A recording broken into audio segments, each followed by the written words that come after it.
operating in 6 different countries. But it's not about me, it's about the vision that we have for our country. A vision that, in my humble opinion, ought to be based on values that I learned here in the Midwest. Values like hard work, honesty, doing the right thing, minimal government, a tax rate that pays what's due but no higher, and freedom, family, and religious faith. I believe in peace through military strength.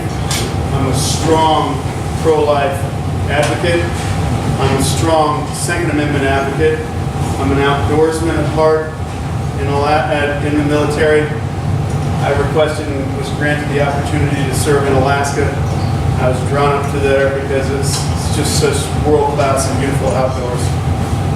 But again, these ideas, the ones that I mentioned, they underpin a greater vision, a vision that was born in 1776 to an imperfect crew of Western revolutionaries.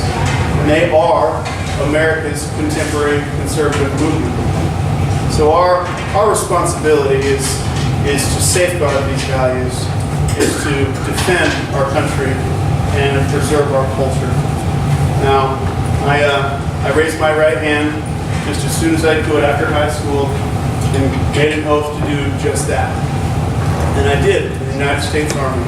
I served for 10 years, to include a deployment to Iraq. I served alongside some of the most brave men and women that you'll ever see, many of whom gave what Lincoln would describe as the last full measure of devotion.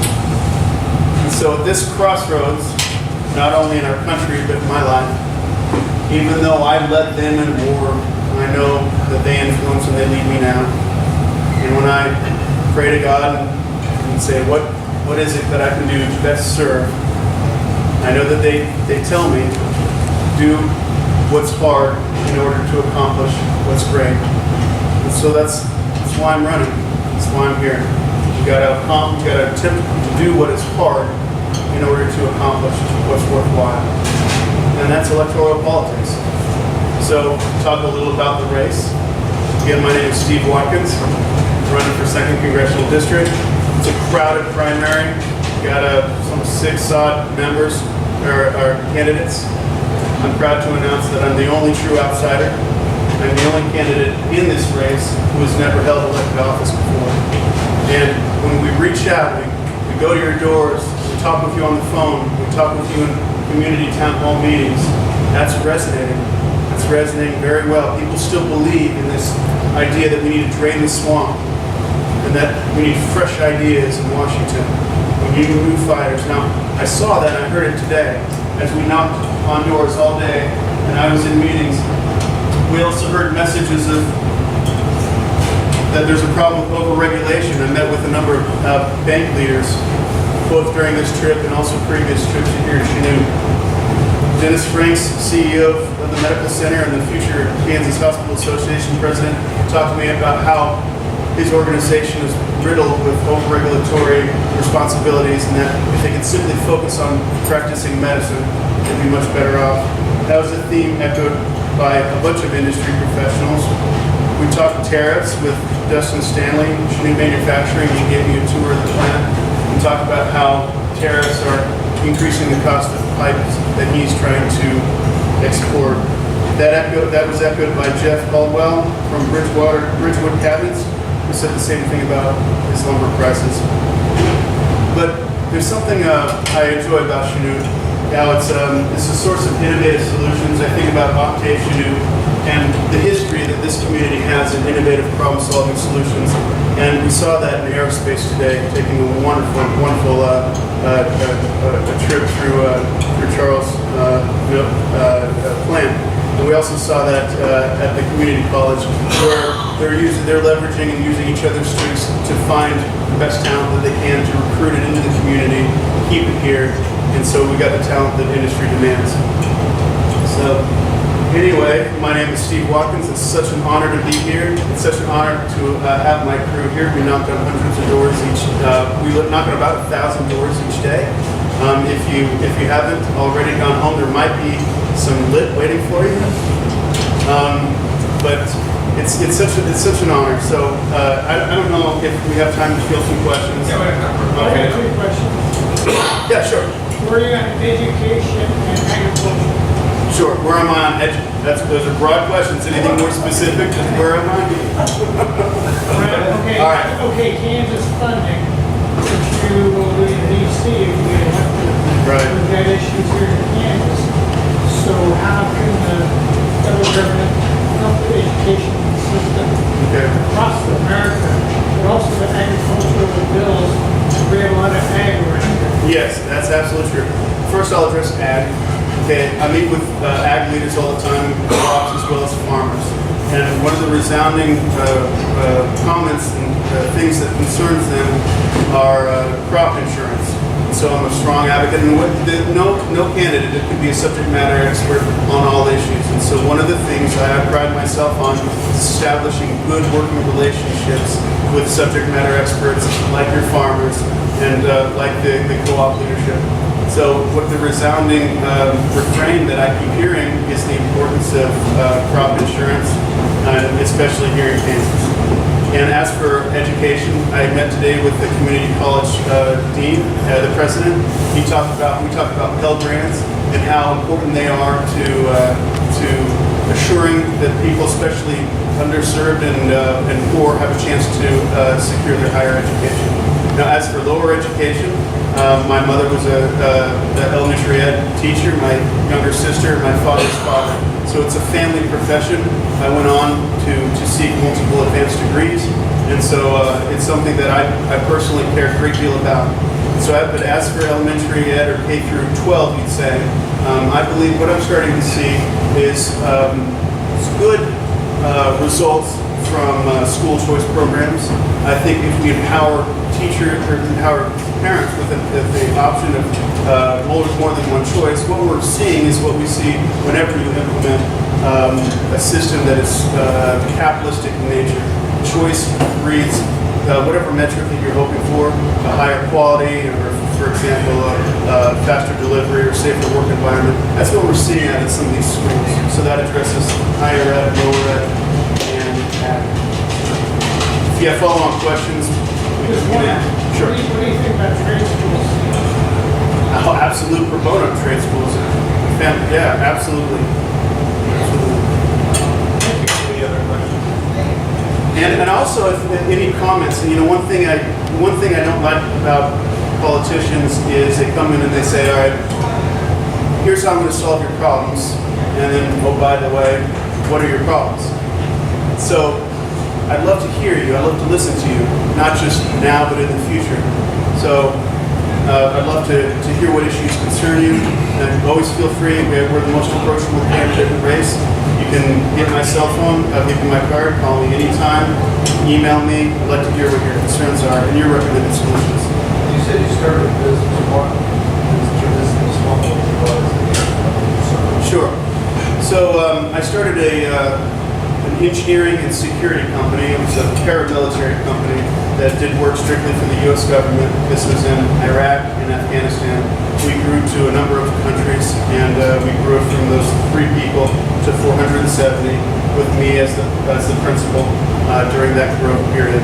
And it was government contracting. So after a pretty serious injury, one that had me medevaced to Kabul and then to Dubai, and then ultimately to the U.S. for emergency surgery. I started looking elsewhere besides war as a way of life. But I missed that job. I was good at it. I was proud to have done it. Proud to have served the U.S. in a civilian capacity in the battle space. And we still have a few small contracts left, nothing big. I campaigned full time and just came up on basically my 1-year anniversary. My unofficial birthday campaign, and it's been a great campaign. It's been fantastic. But I understand what it's like to have to not take home a salary in order to make payroll. I know what it's like to hold that salary and just be nervous and hoping that you can balance the books. I know small businesses are the backbone of the country, and I always keep that in mind. when crafting my policy positions. Yeah. It's good to see you again. It's good to see you too. When you said taking, a lot of times you're going to take home the salary, the other evening on television, this is to do with term limits. And the congressman speaking said that he really believed in term limits and let the congressman maybe have, either 10 years in the Senate, 12, he did one. And then he said they could continue without a salary if they don't want to do something for. And I thought, wow, so where are you with term limits? I'm a strong proponent of term limits, Mary Allison. Yes, I think we're tired of career politicians who are out there only to advance their career. I'm a big proponent of term limits. A good friend of mine, Mike Gallagher, out of Wisconsin, he's a House member in D.C. out of Wisconsin. He introduced bipartisan legislation regarding term limits. I could certainly see getting behind him in that effort. Good. Yes, thank you. Sir.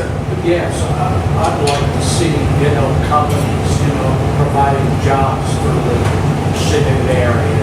We need jobs badly.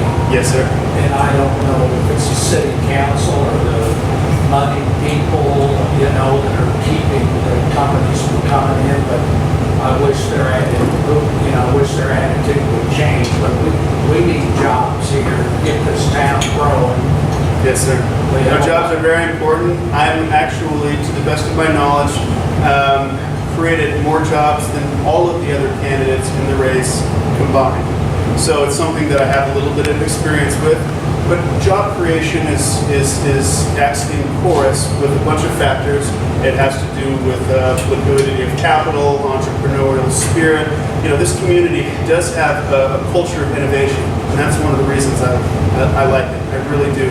And I've met with community leaders all day today. This has been my second trip, and business leaders who it's looking up. What we're seeing is young people are returning. We've seen, and this is coming from Russ Endich and a bunch of other leaders who I met with today.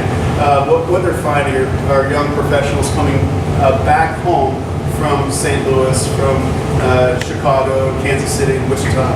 I was reassured to hear that. So yeah, I believe things are looking up.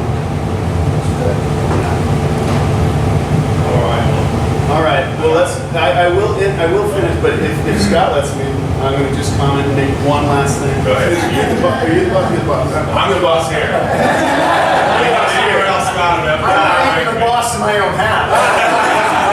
He's honest though, right? Your wife said I can continue with a nice little closing. So, I did too. well, Quick question, where do you call home? Topeka, Kansas, sir. Yeah, K through 12. Well, I want to tell you why I'm running, because it's near and dear to my heart. You see, I just spent 8 years in war zones, which is, needless to say, it's multiple times longer than most of the people that you'd likely meet. And in all those years of war, I really only know two things. One is I've seen the devil. I've seen horrible, horrible people willing and capable and able to do horrible things to their fellow citizens. And I've also seen the angels, my brave men and women who did what I asked them to do, and quite frankly, did what I think we asked them to do, which is fly into the fire to bring the fight to these horrible devils. And they did so with guns and bravery, and I miss them. I miss them. And so what I'd ask you to do is think for a minute what you would say to a young soldier who is absolutely scared out of his mind. What would you say if he's, standing on the convoy line, shaking in his boots? I'll tell you what I told him. I would say, listen, I understand that you're scared. That's natural. You don't say go, you say follow me. Follow me, and we're going to bring the fight to these bad guys, because that's what history demands of us. Every generation has paid the price for freedom. My generation is no different. So it's in their spirit that I'm here. And like I mentioned, I can feel them. I feel them in my prayers when I pray to God, and I ask Him for strength and vision and the pathway ahead. And I know that that's what led me here, and I know it's gonna play out well for us later this year. So God bless you. Thank you for your time. God bless America.